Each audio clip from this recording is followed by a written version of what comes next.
Matthew Henry's Commentary on the Whole Bible. Numbers 22.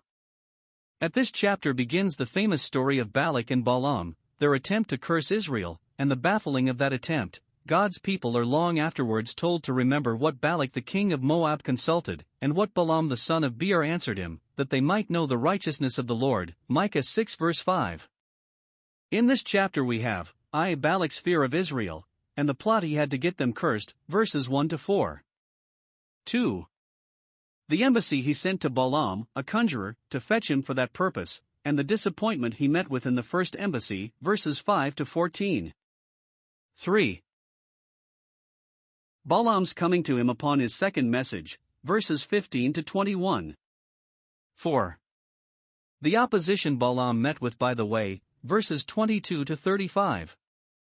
5. The interview at length between Balak and Balaam, verse 36, etc. Balak sends for Balaam, 1452 BC. 1. And the children of Israel set forward, and pitched in the plains of Moab on this side Jordan by Jericho. 2. And Balak the son of Zippor saw all that Israel had done to the Amorites.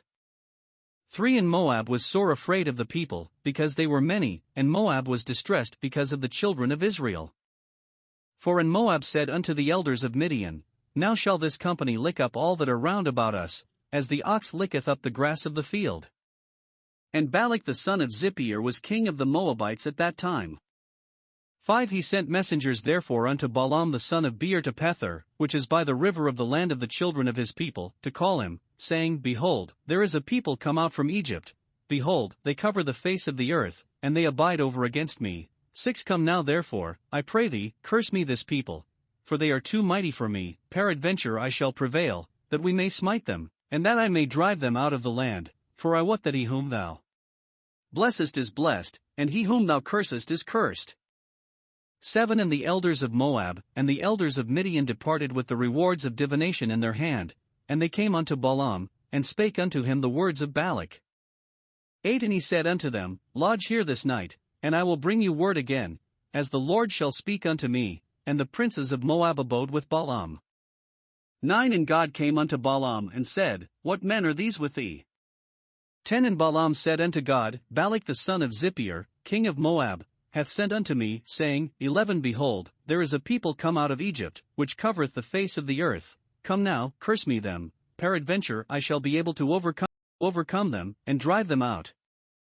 12. And God said unto Balaam, Thou shalt not go with them, thou shalt not curse the people, for they are blessed.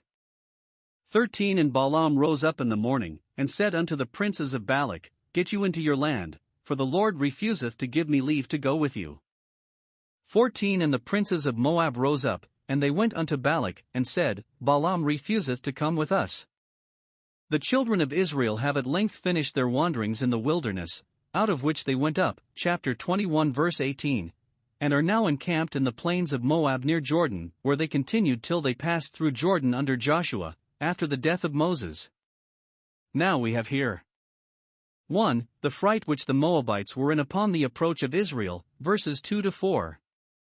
They needed not to fear any harm from them if they knew, and it is probable that Moses let them know, the orders God had given to Israel not to contend with the Moabites, nor to use any hostility against them, Deuteronomy 2 verse 9. But if they had any notice of this, they were jealous that it was but a sham, to make them secure, that they might be the more easily conquered. Notwithstanding the old friendship between Abraham and Lot, the Moabites resolved to ruin Israel if they could, and therefore they will take it for granted, without any ground for the suspicion, that Israel resolves to ruin them. Thus it is common for those that design mischief to pretend that mischief is designed against them, and their groundless jealousies must be the color of their causeless malice. They hear of their triumphs over the Amorites, v2, and think that their own house is in danger when their neighbor's is on fire.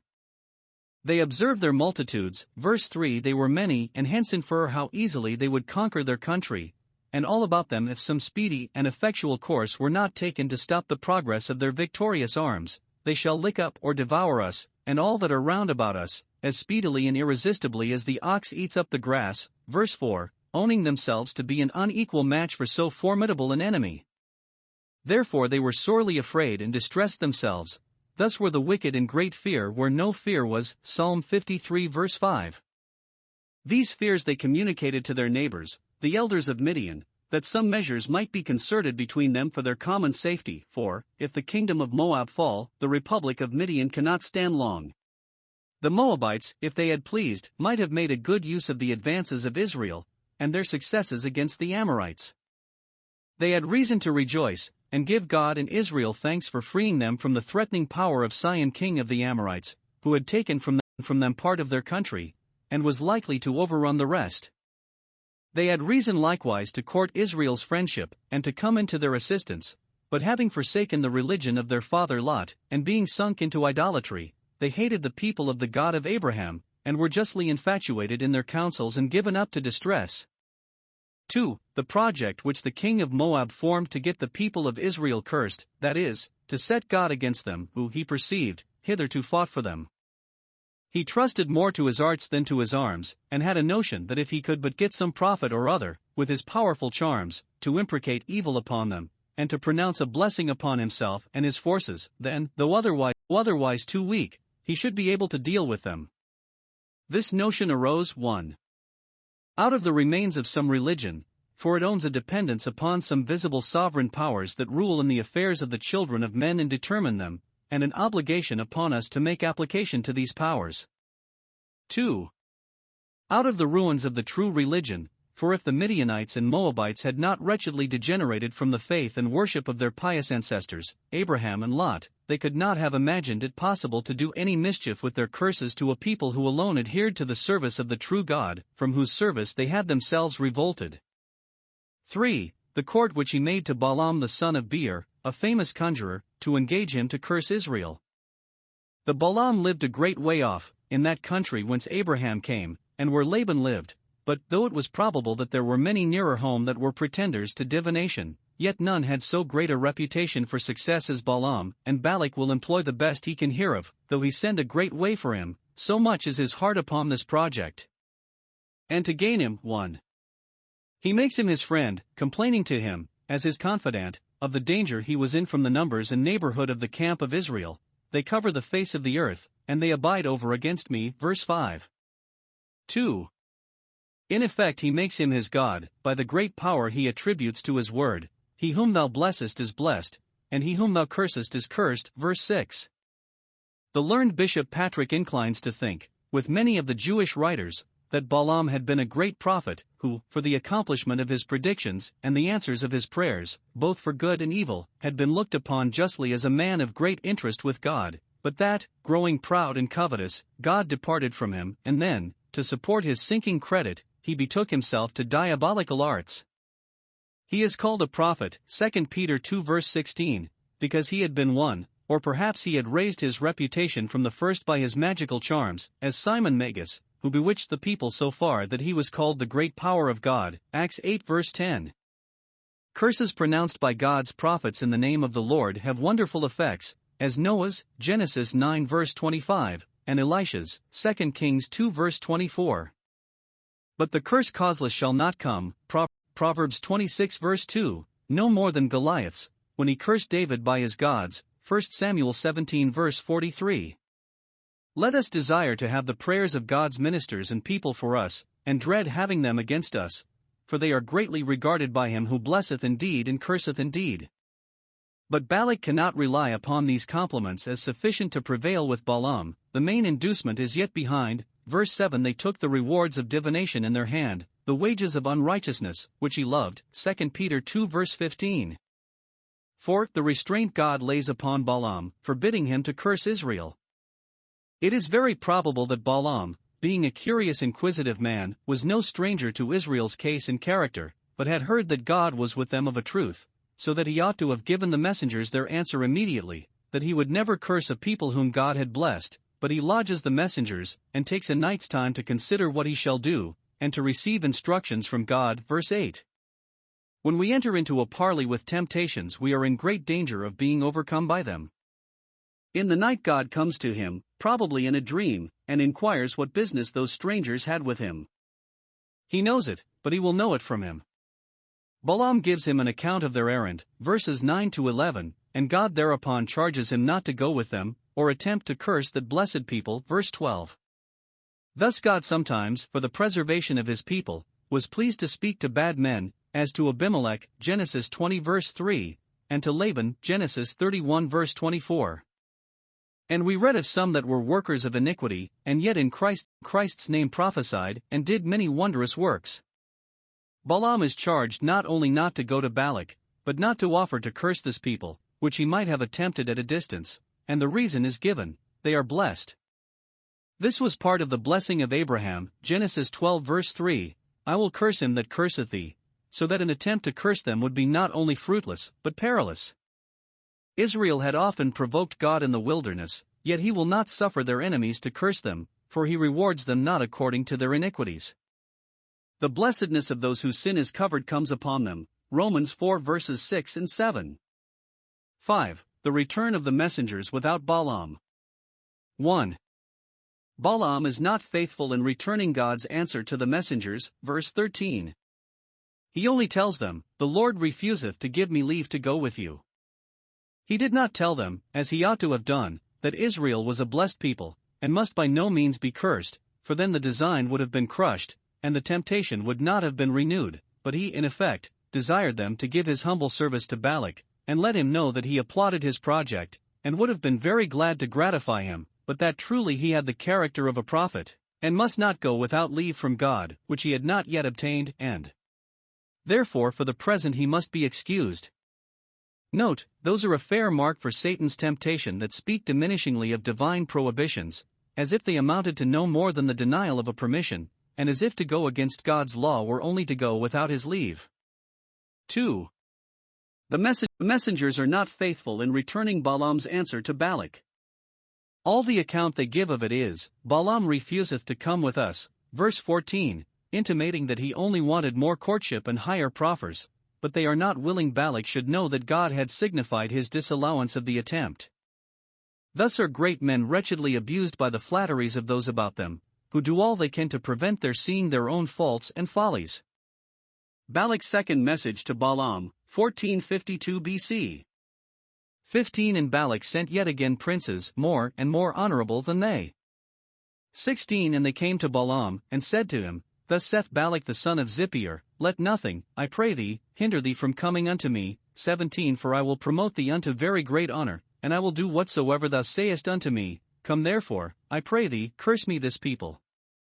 18 And Balaam answered and said unto the servants of Balak, If Balak would give me his house full of silver and gold, I cannot go beyond the word of the Lord my God, to do less or more. 19 Now therefore, I pray you, tarry ye also here this night, that I may know what the Lord will say unto me more. 20 And God came unto Balaam at night, and said unto him, If the men come to call thee, rise up, and go with them, but yet the word which I shall say unto thee, that shalt thou do. 21 And Balaam rose up in the morning, and saddled his ass, and went with the princes of Moab. We have here a second embassy sent to Balaam, to fetch him over to curse Israel. It were well for us if we were as earnest and constant in prosecuting a good work, notwithstanding disappointments, as Balak was in pursuing this ill design. The enemies of the church are restless and unwearied in their attempts against it, but he that sits in heaven laughs at them. Observe. 1. The temptation Balak laid before Balaam. He contrived to make this assault more vigorous than the former. It is very probable that he sent double money in the hands of his messengers, but besides that, now he tempted him with honors, laid a bait not only for his covetousness but for his pride and ambition. How earnestly should we beg of God daily to mortify in us these two limbs of the old man? Those that know how to look with a holy contempt upon worldly wealth and preferment will find it not so hard a matter as most men do to keep a good conscience. See how artfully Balak managed the temptation. 1. The messengers he sent were more and more honorable, verse 15. He sent to this conjurer with as great respect and deference to his quality as if he had been a sovereign prince, apprehending perhaps that Balaam had thought himself slighted in the fewness and meanness of the former messengers. 2. The request was very urgent. This powerful prince becomes a suitor to him. Let nothing, I pray thee, hinder thee, verse 16, no, not God, nor conscience, nor any fear either of sin or shame. 3. The proffers were high. I will promote thee to very great honor among the princes of Moab. Nay, he gives him a blank, and he shall write his own terms. I will do whatsoever thou sayest, that is, I will give thee whatever thou desirest, and observe whatever thou orderest. Thy word shall be a law to me. Verse 17. Thus sinners stick at no pains, spare no cost, and care not how low they stoop, for the gratifying either of their luxury or of their malice. Shall we then be stiff and straight-handed in our compliance with the laws of virtue? God forbid.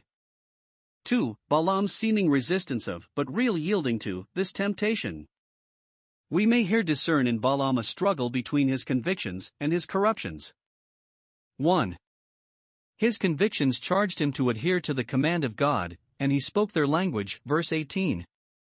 Nor could any man have said better, if Balak would give me his house full of silver and gold, and that is more than he can give or I can ask, I cannot go beyond the word of the Lord my God. See how honorably he speaks of God. He is Jehovah, my God. Note, many call God theirs that are not his, not truly, because not only his, they swear by the Lord, and by Malcolm. See how respectfully he speaks of the word of God, as one resolved to stick to it, and in nothing to vary from it, and how slightly of the wealth of this world, as if gold and silver were nothing to him in comparison with the favor of God, and yet, at the same time, the searcher of hearts knew that he loved the wages of unrighteousness.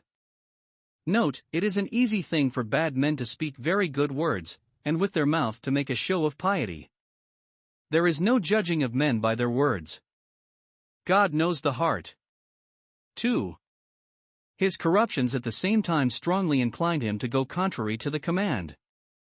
He seemed to refuse the temptation. Verse 18. But even then he expressed no abhorrence of it, as Christ did when he had the kingdoms of the world offered him. Get thee hence, Satan. And as Peter did when Simon Magus offered him money, thy money perish with thee. But it appears, verse 19, that he had a strong inclination to accept the proffer, for he would further attend, to know what God would say to him, hoping that he might alter his mind and give him leave to go. This was a vile reflection upon God Almighty, as if he could change his mind, and now at last suffer those to be cursed whom he had pronounced blessed, and as if he would be brought to allow what he had already declared to be evil. Surely he thought God altogether such a one as himself. He had already been told what the will of God was, in which he ought to have acquiesced, and not to have desired a rehearing of that cause which was already so plainly determined. Note, it is a very great affront to God, and a certain evidence of the dominion of corruption in the heart, to beg leave to sin. 3. The permission God gave him to go. Verse 20. God came to him, probably by an anger, and told him he might, if he pleased, go with Balak's messengers. So he gave him up to his own heart's lust. Since thou hast such a mind to go, even go, yet know that the journey thou undertakest shall not be for thy honor, for, though thou hast leave to go, thou shalt not, as thou hopest, have leave to curse for the word which I shall say unto thee, that thou shalt do. Note, God has wicked men in a chain, hitherto they shall come by his permission, but no further that he does permit them.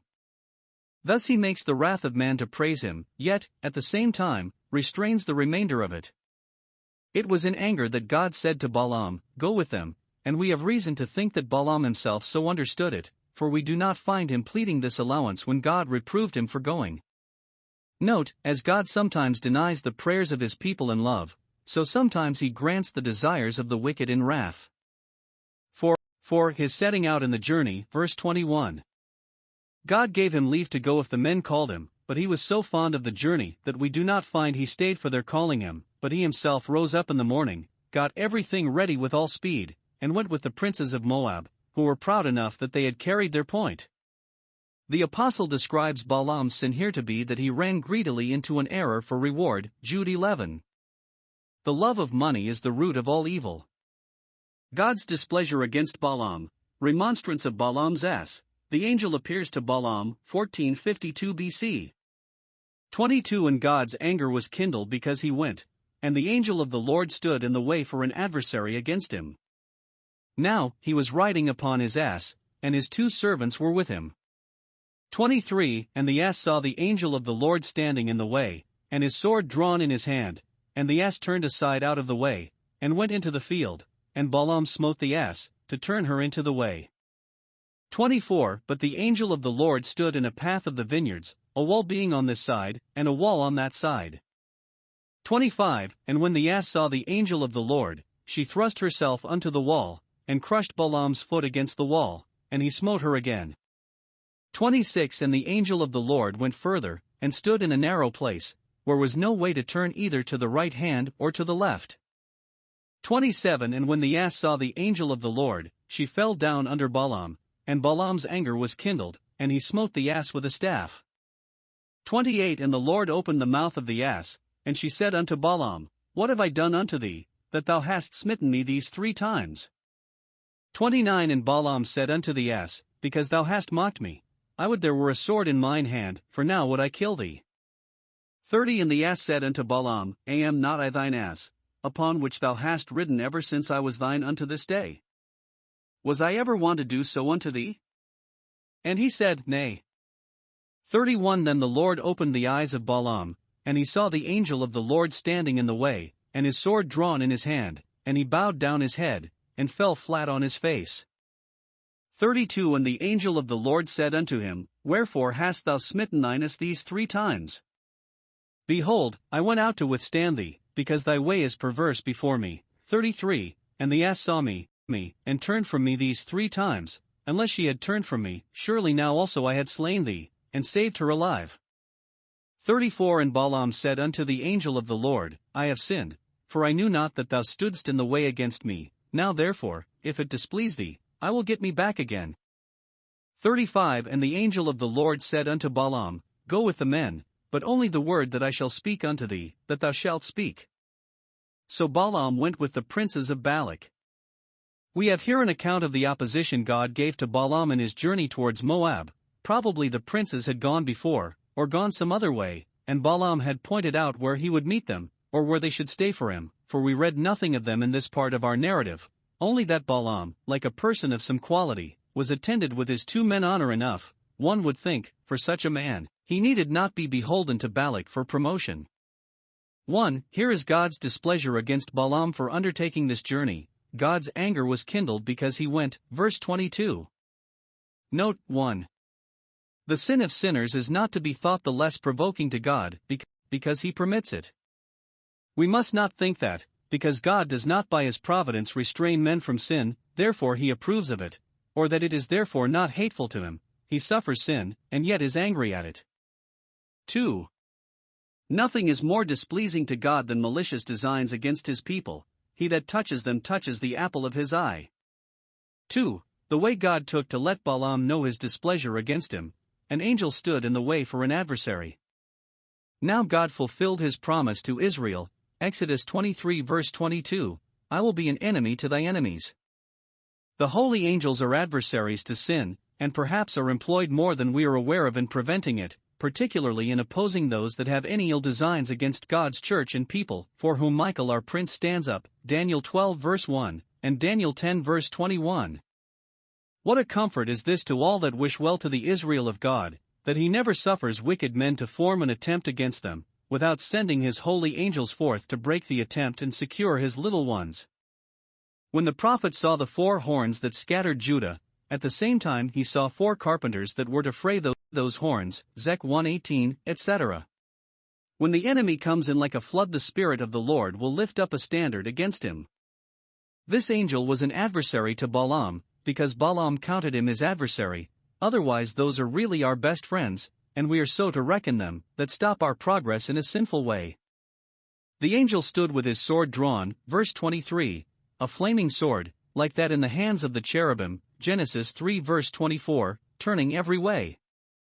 Note, the holy angels are at war with those with whom God is angry, for they are the ministers of his justice. Observe.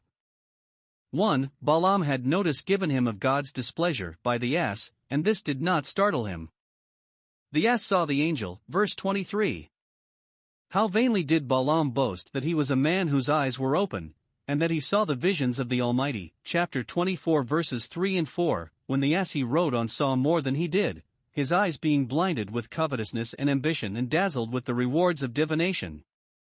Note, many have God against them, and his holy angels, but are not aware of it.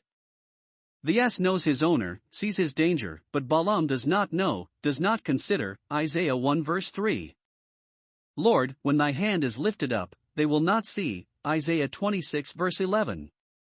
Let none be puffed up with a conceit of visions and revelations, when even an ass saw an angel, yet let those be ashamed of their own sottishness, worse than that of the beasts that perish, who, when they are told of the sword of God's wrath drawn against them, while they persist in wicked ways, yet will go on.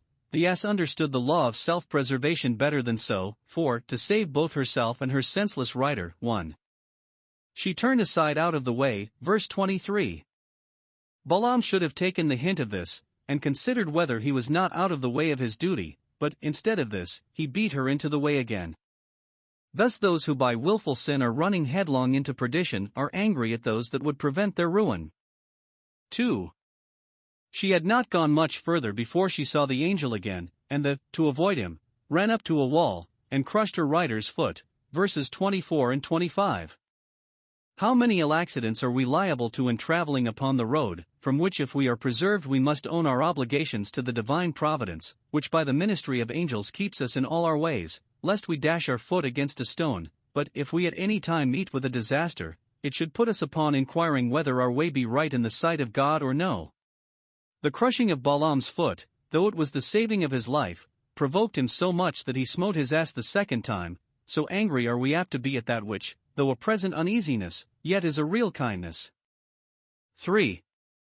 Upon the next encounter with the angel, the ass fell down under Balaam, verses 26 and 27.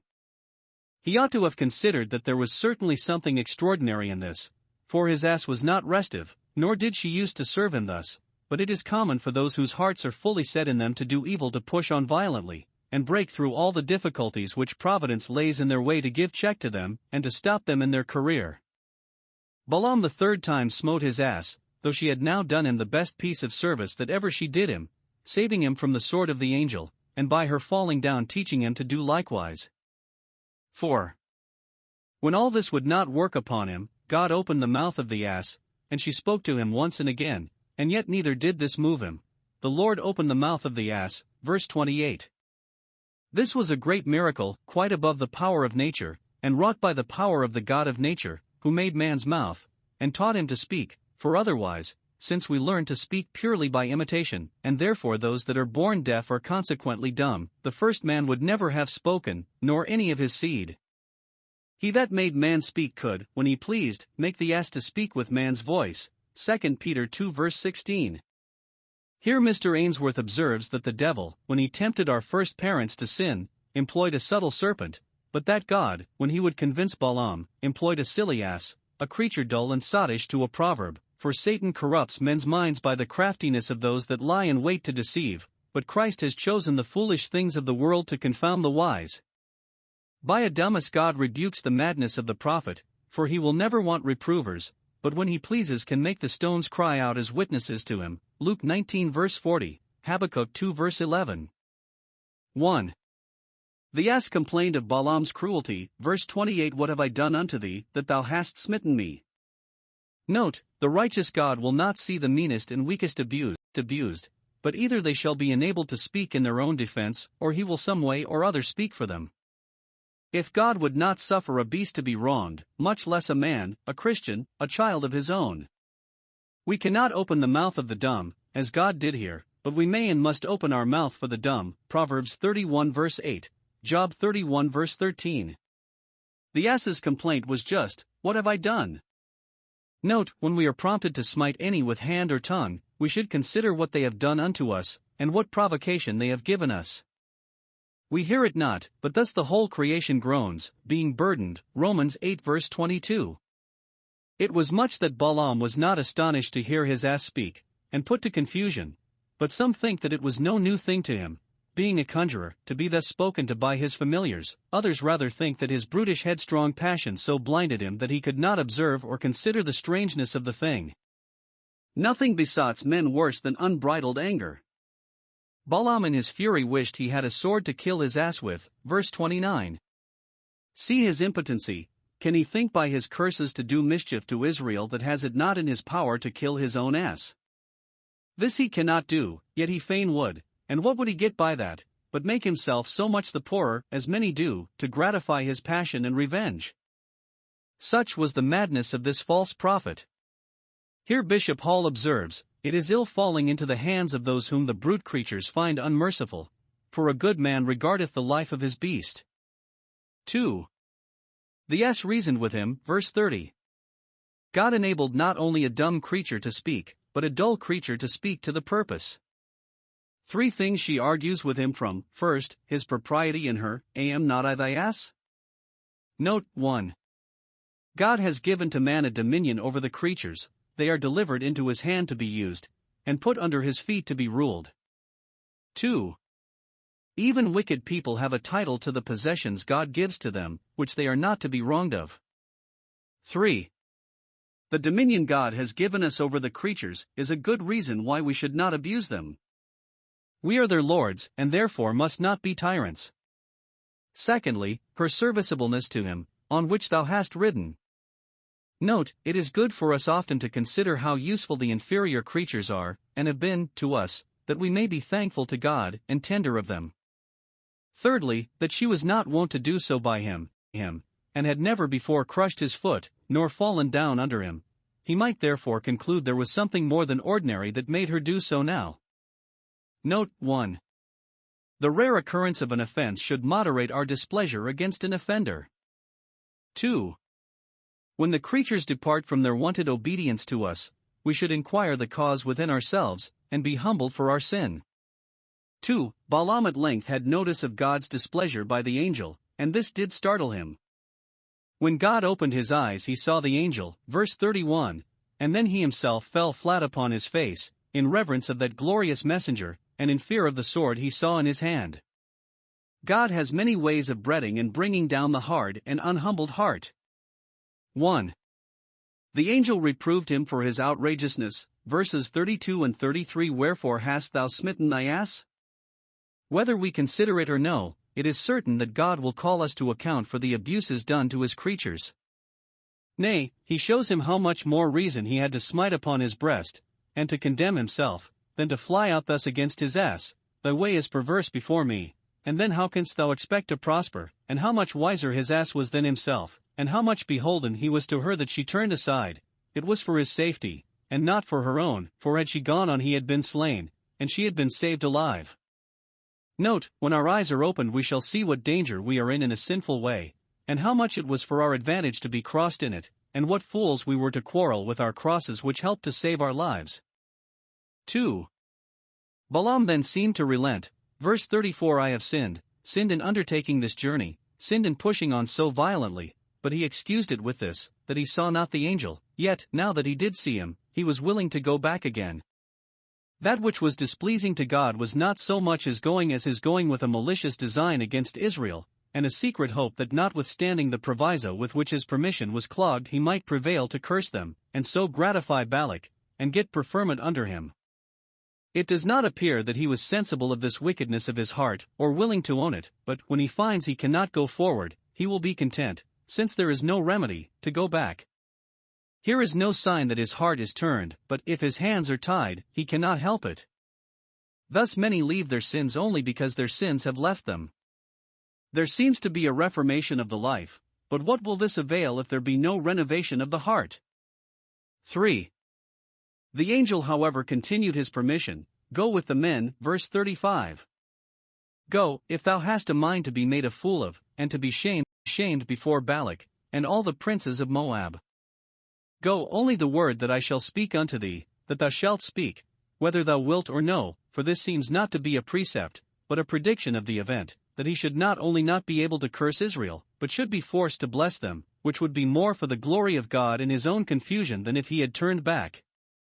Thus God gave him fair warning, but he would not take it. He went with the princes of Balak.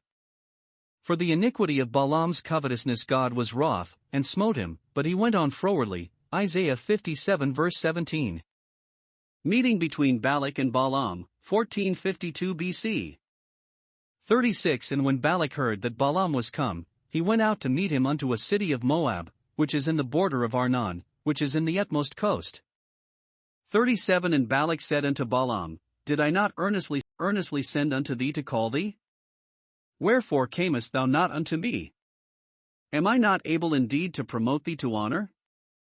38 And Balaam said unto Balak, Lo, I am come unto thee, have I now any power at all to say anything? The word that God putteth in my mouth, that shall I speak. 39 And Balaam went with Balak, and they came unto Kirjath-Huzoth. 40 And Balak offered oxen and sheep, and sent to Balaam, and to the princes that were with him. 41 And it came to pass on the morrow, that Balak took Balaam, and brought him up into the high places of Baal, that thence he might see the utmost part of the people. We have here the meeting between Balak and Balaam, confederate enemies to God's Israel, but here they seem to differ in their expectations of the success. 1.